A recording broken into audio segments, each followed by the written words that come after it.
তাদের বিজয়ের আগে যুব নেতৃত্বাধীন আন্দোলন পুলিশকে নৃশংসতার অভিযোগ তোলে এবং মোদীর সরকার ব্যাপক জনসমালোচনার মুখে পড়ে। বিস্তারিত এই প্রতিবেদনে।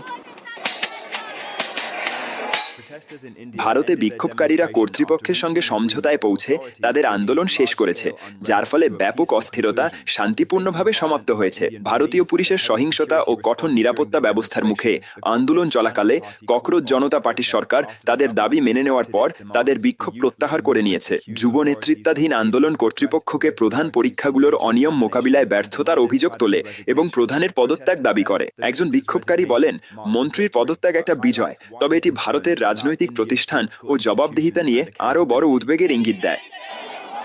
আমি আর এখানে অনেক তরুণ আমাদের মিশ্র অনুভূতি আছে।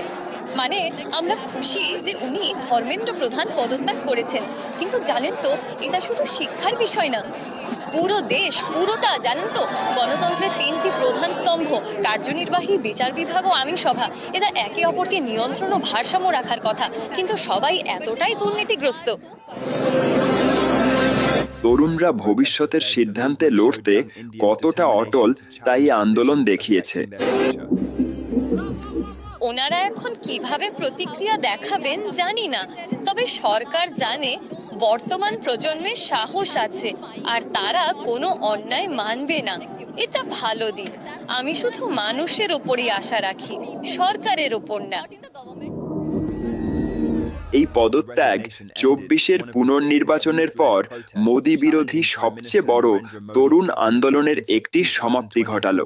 বিক্ষোভ থামলেও শিক্ষা সংস্কার ও অধিকতর জবাবদিহিতায় আন্দোলনকারীদের সংগ্রাম চলবে।